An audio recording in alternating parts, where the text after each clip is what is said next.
Se presentan situaciones especiales cuando queremos, por ejemplo, caracterizar cómo fluye un río. Cuando supongamos que el río tiene muy poca profundidad y el flujo del agua en el río se puede caracterizar por un gráfico en R2 donde voy a definir dos curvas que son las márgenes del río.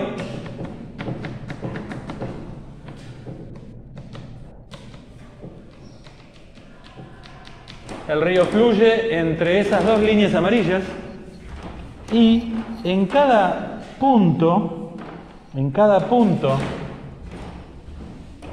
de la zona que yo identifiqué como río, en un dado momento me interesa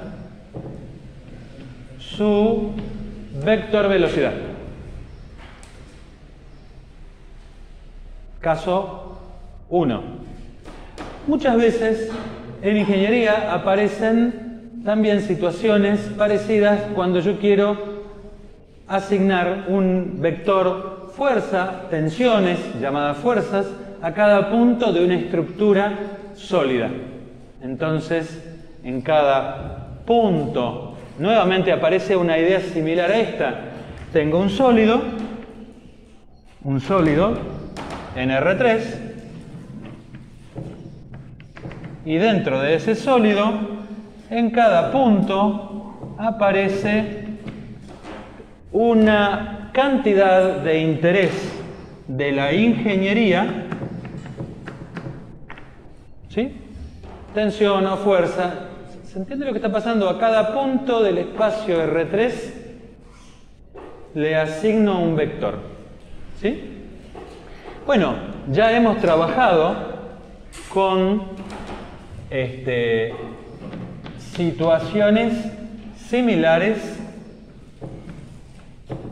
vectores llamémosle B1, B2, situaciones similares en matemática. La situación de asignar algo numérico a algo numérico. Empezamos en matemática A. ¿Cómo hacíamos en matemática A en el curso previo? A un número real le asigno otro número real. Parto del conjunto R y llego al conjunto R. Y a esa asignación, en algunos casos especiales, la llamo función. ¿Cuándo la llamo función? Cuando del conjunto de partida, de cada elemento, solo puede salir como máximo una flecha que le asigne un valor real en el conjunto de llegada. ¿Qué es lo que no puede ocurrir para que siga siendo función? Que a un dado valor de x le asignemos dos valores de y. Entonces, podemos clasificar las ecuaciones como aquellas que me definen funciones y las distingo de aquellas que no me definen funciones.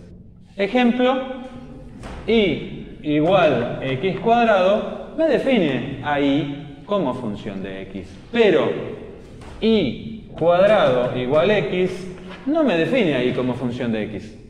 ¿Sí? Ejemplo, ¿qué número elevado al cuadrado me da 9? ¿Tiene una única respuesta a esa pregunta? No.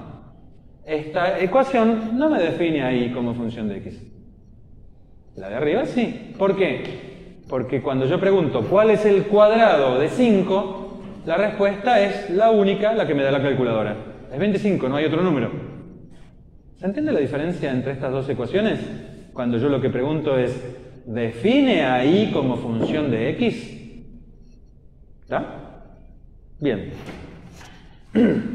¿Qué otras ampliaciones de la idea de función tuvimos?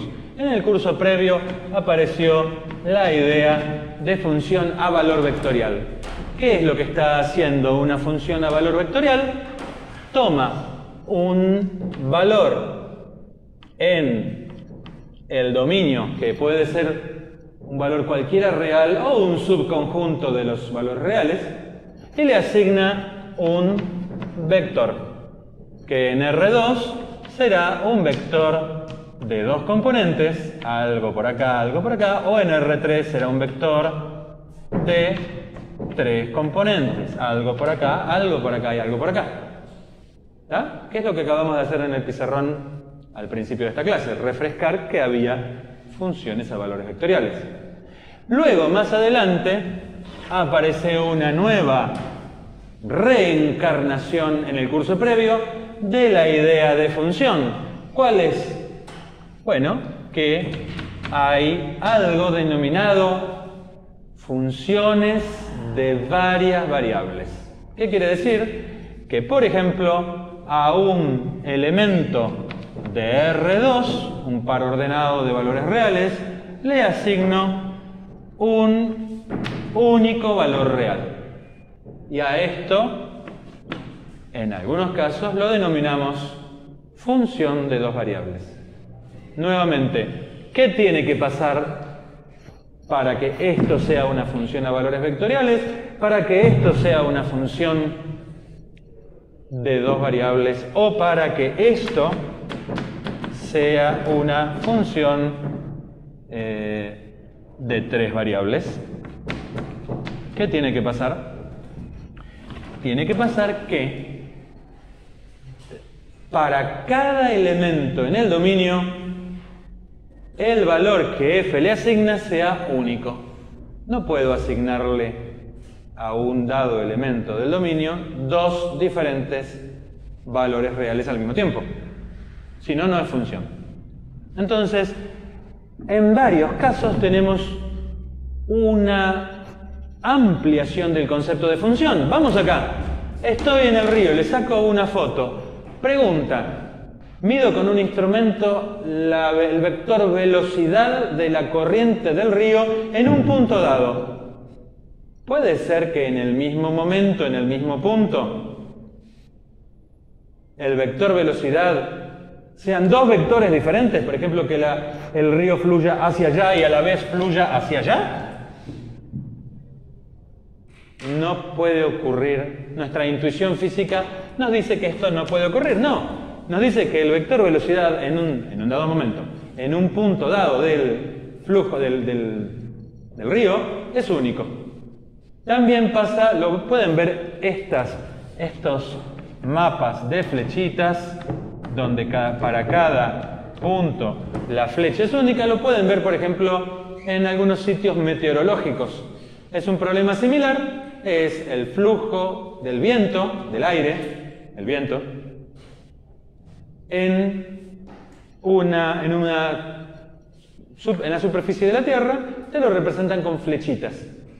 Y a veces también te los representan con unas líneas tales que las flechitas son todas tangentes a esas líneas. Pero bueno, entonces, ¿qué quiere decir? Que acá tenemos una nueva asignación. No es ninguna de estas, pero es parecida. ¿Por qué? Porque cumple con la idea de función. Entonces vamos a decir qué estamos entendiendo matemáticamente cuando estudiamos ese caso. Lo que estamos entendiendo es que hay un dominio. Y es un dominio en este caso, de pares ordenados. Y en este caso del sólido, de ternas ordenadas. Un punto en el plano o un punto en R3. Entonces, vamos a escribirlo. En el primer caso, tengo un punto. ¿Y qué le asigna a ese punto? Le asigna a cada punto dentro del dominio, le asigna un vector en R2. A cada punto en R2, dentro del dominio, no fuera. Acá no tiene interés porque estoy fuera del río. No me interesa todo R2. Solo me interesa un dominio de R2. Entonces le asigno un vector de dos componentes en R2. Cuando tenga algo así, tengo una función si B es único. La llamaré, a esta clase de funciones la llamaré campos vectoriales. También puede ocurrir que yo esté en R3 o en un subconjunto de R3 y le asigno a un vector. Vamos a utilizar a partir de ahora en matemática en general para los campos vectoriales, trabajaremos con letras mayúsculas. Es una costumbre, no tiene nada de raro. Nada de raro. Entonces, campo vectorial. ¿Qué es un campo vectorial? Es una función. ¿Qué hace? A cada punto de un dominio, que puede estar en R2 o en R3, le asigna, en el caso de R2, un vector de 2 componentes y en el caso de R3, un vector de 3 componentes. Vamos a ver ejemplos. Y esto que está acá lo vamos a escribir formalmente así. F con una flechita, o en la tipografía de los libros, para ahorrar la flechita, se utiliza la letra negrita. Van a ver que F está bien negrita. F de XY. Y el vector contiene una función de estas como primer componente, una función de 2 variables. La llamaré, por ejemplo, m de XY. Es la función que me asigna a cada punto XY la primera componente del vector. Y luego aparece una segunda función de 2 variables que es de este tipo, que a cada componente, a cada par XY le asigna la segunda componente del vector. Haciendo lo propio en el caso de R3, diremos que tenemos un campo en R3 y ese campo se puede escribir como un conjunto de 3 funciones de 3 variables cada una ordenadas.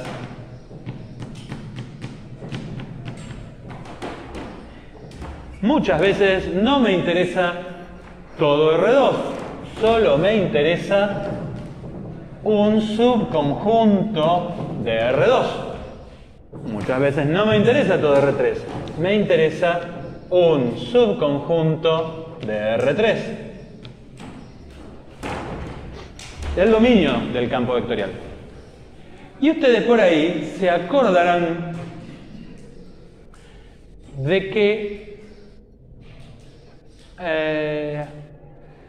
antes de decir eso diré otra cosa. Vamos a ver el caso, algunos casos, ejemplos, lo más fácil posible. ¿Cuál es el campo más sencillo posible? Vamos a trabajar en R2. ¿Cuál es el campo C más sencillo posible? O U, lo vamos a llamar U. U mayúscula. ¿Cuál es el campo U mayúscula el más fácil posible? ¿O cuál es la función? ¿Se acuerdan cuál es la función de matemática A la más sencilla posible? ¿Cuál es la más fácil? Más fácil que f de x igual a x. ¿F de x igual a? 5. Una función constante. ¿Sí? Entonces, el equivalente será el campo cuyas 2 componentes son funciones constantes. Por ejemplo, el campo 1, 2. Este es un campo y lo llamaremos uniforme. Es el nombre que reciben los campos constantes. ¿Está? Lo graficamos.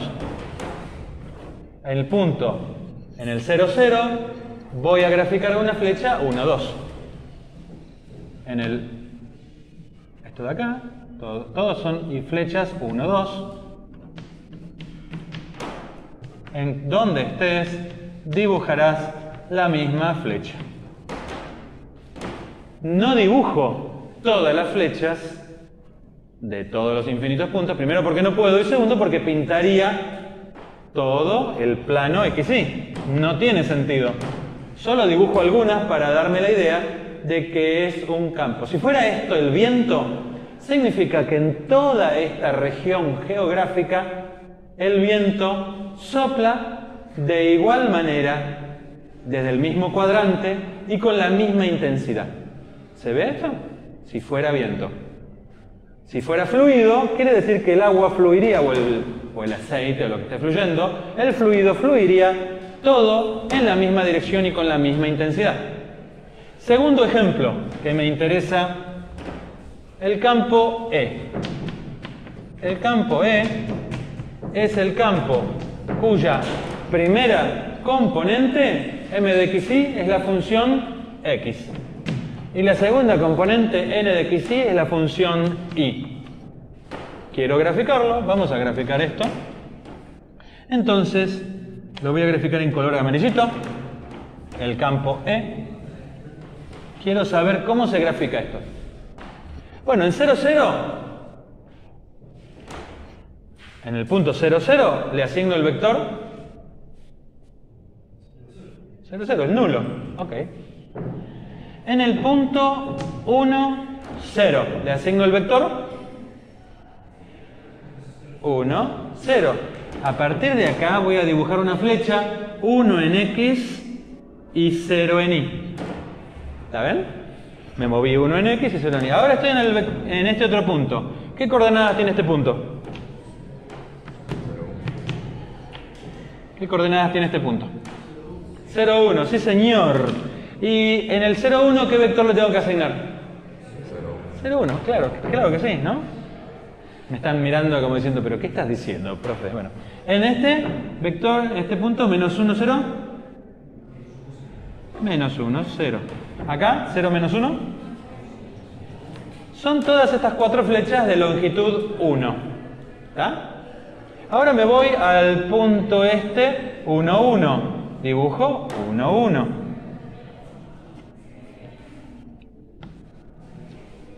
Si me fuera al punto este que está acá, 2, 0, tengo que dibujar la flecha que es como esta, pero el doble de largo. ¿Se ve? ¿Se ve lo que está pasando?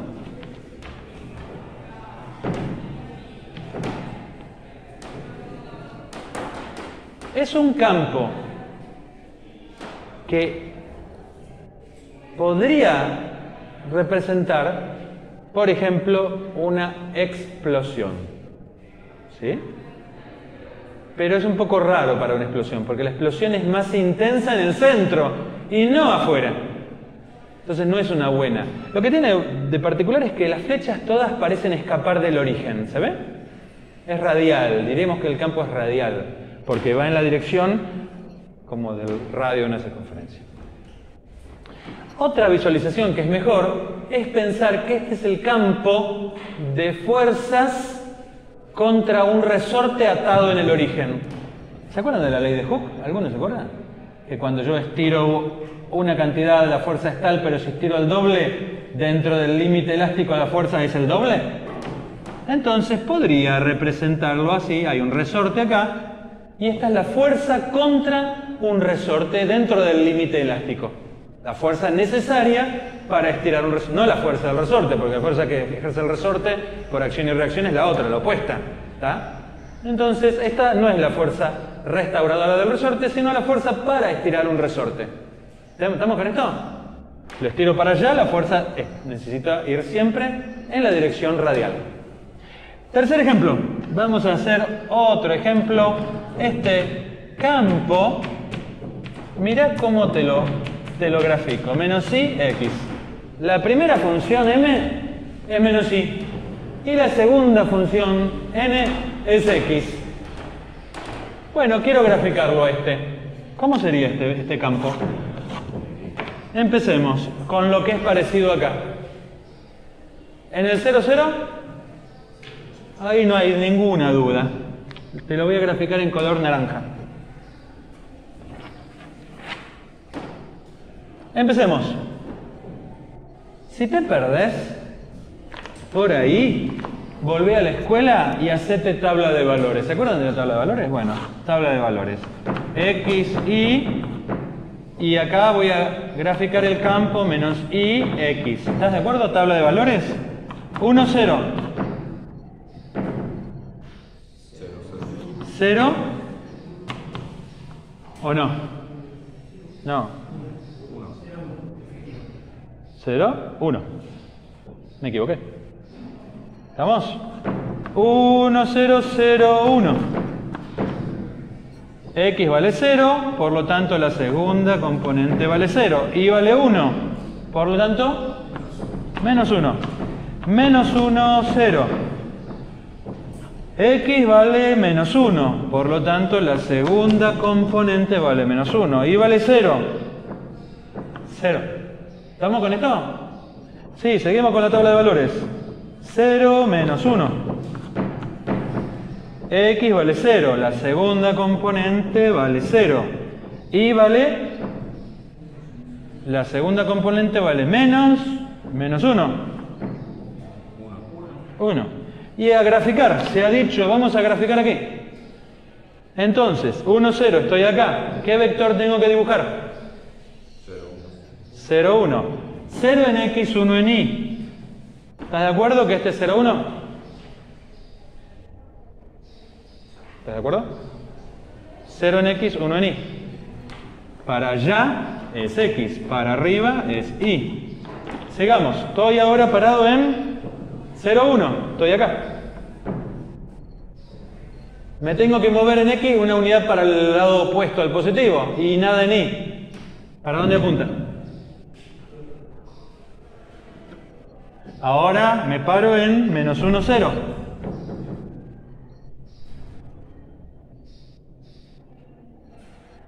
¿Me tengo que mover en X? ¿Me tengo que mover en Y para dónde? Ahora me paro en 0, menos 1, estoy acá. ¿Me tengo que mover en X? No. Sí. Una unidad. ¿En Y? ¿Para dónde? Para la derecha.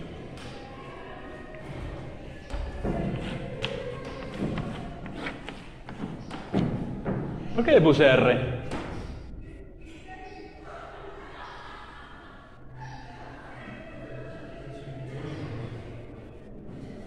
¿Por qué les parece que les puse R al campo este? Si fuera un fluido, ¿qué representa? ¿Qué representa un fluido que hace esto? Cuyo vector velocidad hace esto. Un remolino, ¿no? Algo que rota, un remolino que rota. R, remolino que rota. Bien. Entonces ahora vamos a trabajar en algunas clases que vienen con estos tres campos, sobre todo con estos dos, que son los más sencillos campos que varían. Este es más sencillo, pero no varía.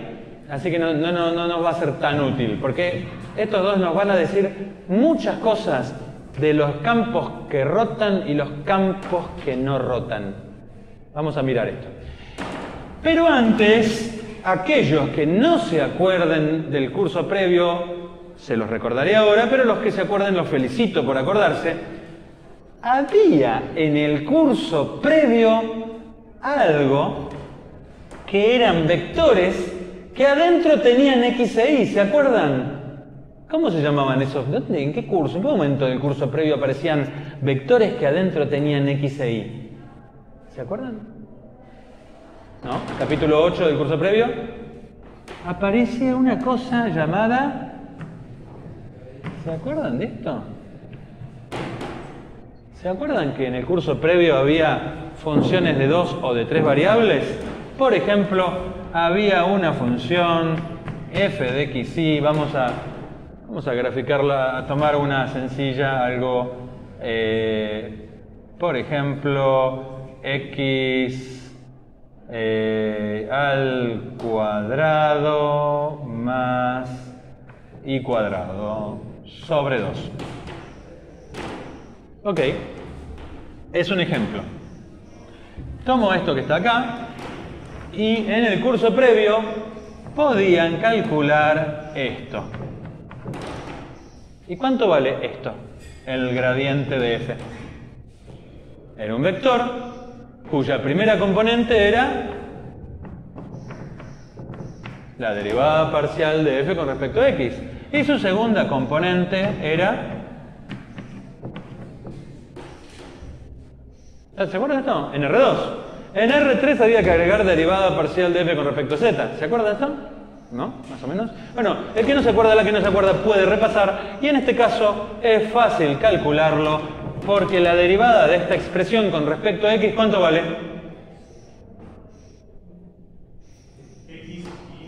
X. Derivada. Este un medio sale afuera como factor multiplicativo, como factor.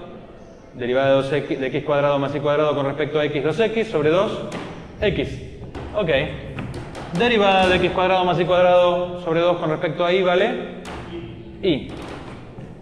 Ah, o sea, entonces, mirá vos. Chan, lo primero que te voy a decir es que no te había dicho tu profe de matemática A que cuando tomabas gradiente lo que obtenías es un campo vectorial.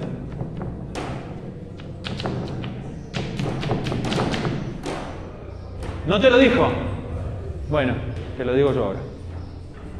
Cuando tomás gradiente a una función de dos variables, lo que estás obteniendo es un campo vectorial.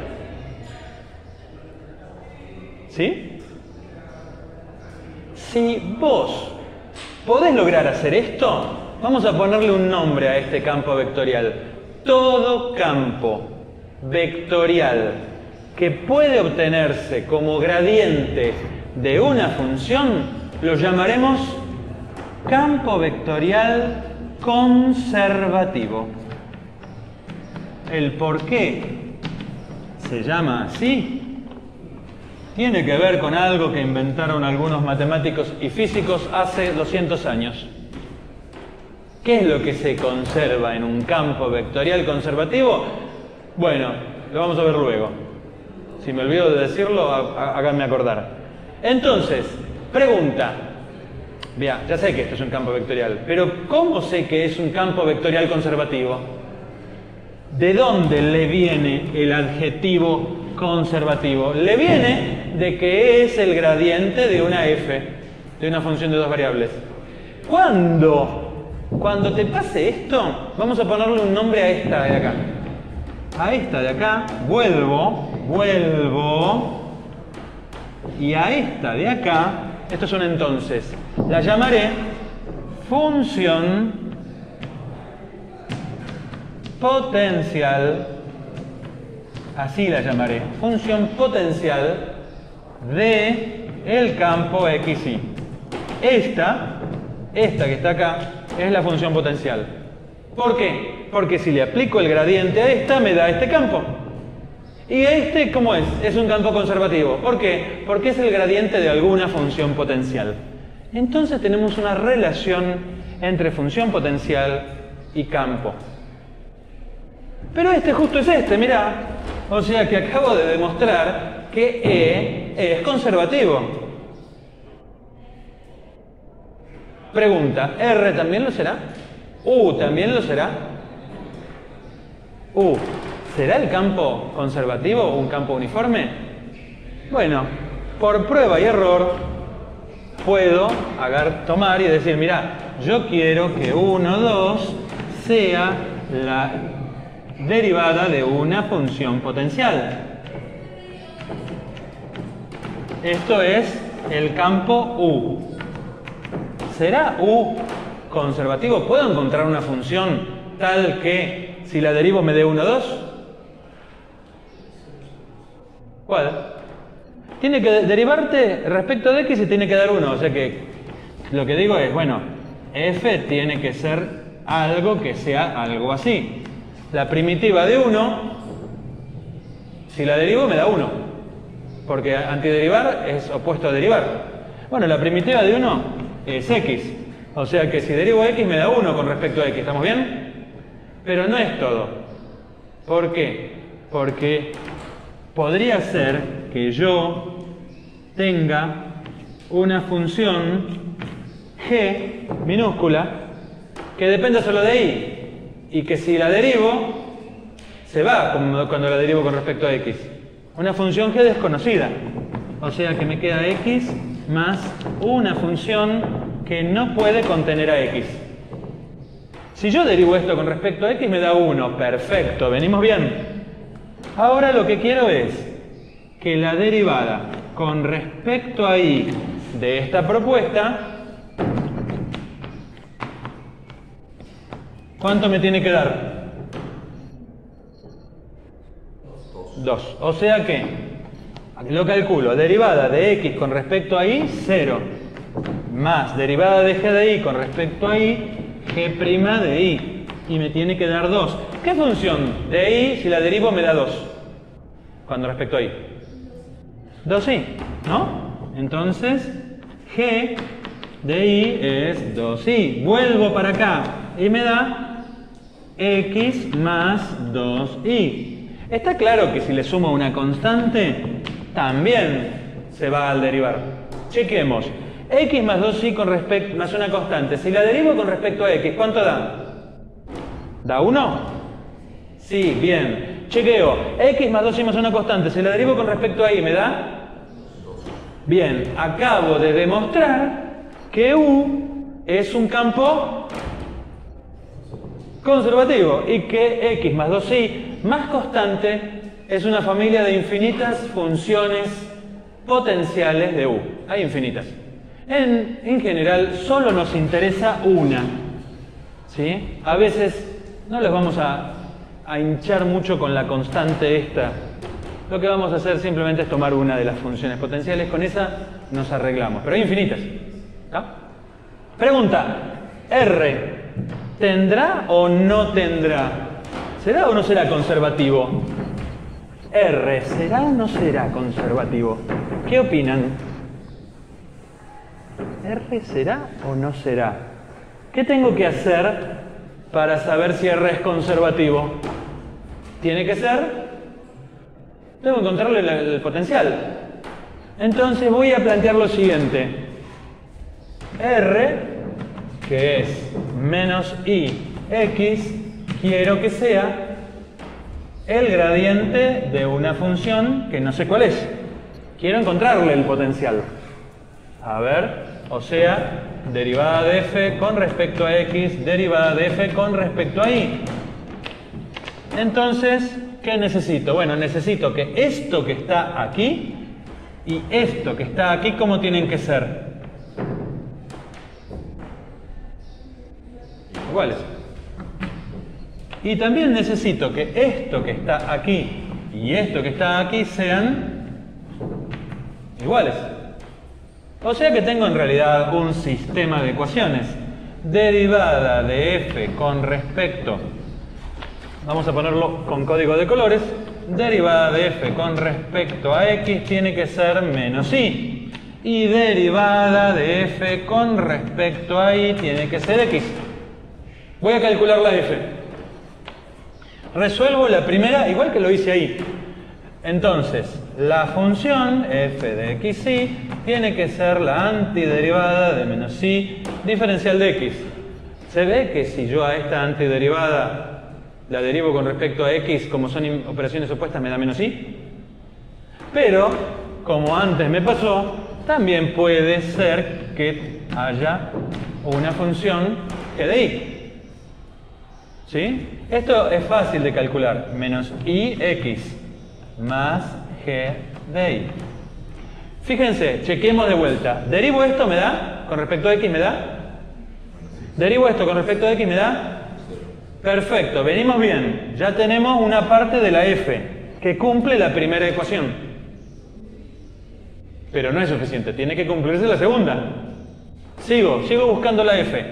A esto, que es mi f, si lo derivo con respecto a y, o sea, la derivada de menos ix con respecto a y, me tiene que dar, perdón, falta más g de y, ahí, me tiene que dar ¿cuánto?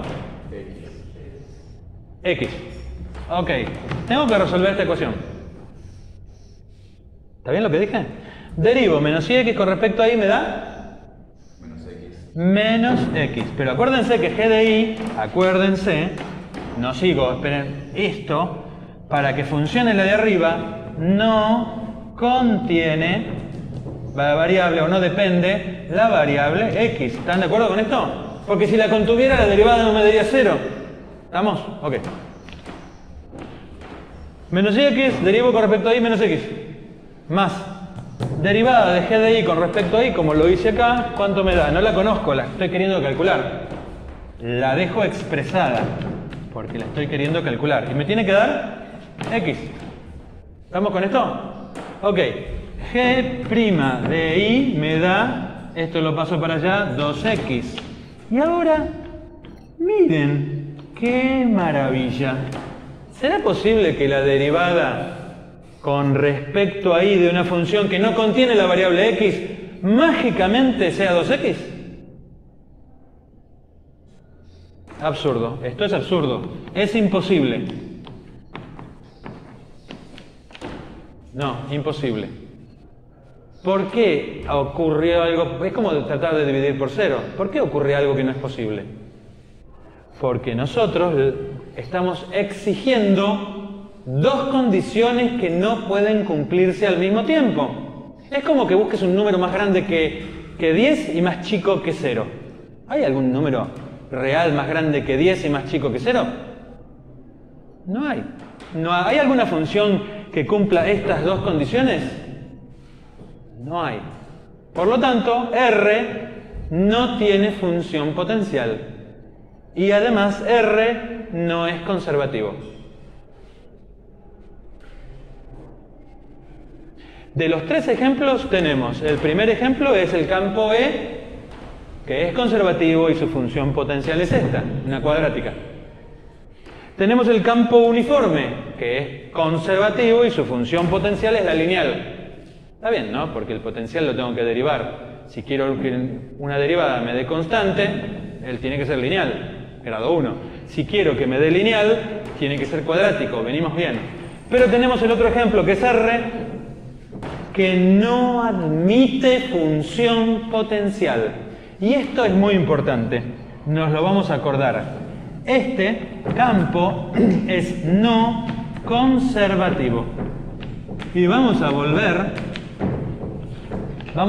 sobre esto y sobre integrales que tienen que ver con este campo y ver qué consecuencia importante tiene para este campo que sea no conservativo, es decir, que no admita función potencial. Hay 2 o 3 ejemplos clásicos de la física con campos no conservativos que son muy importantes. Bueno, paramos acá.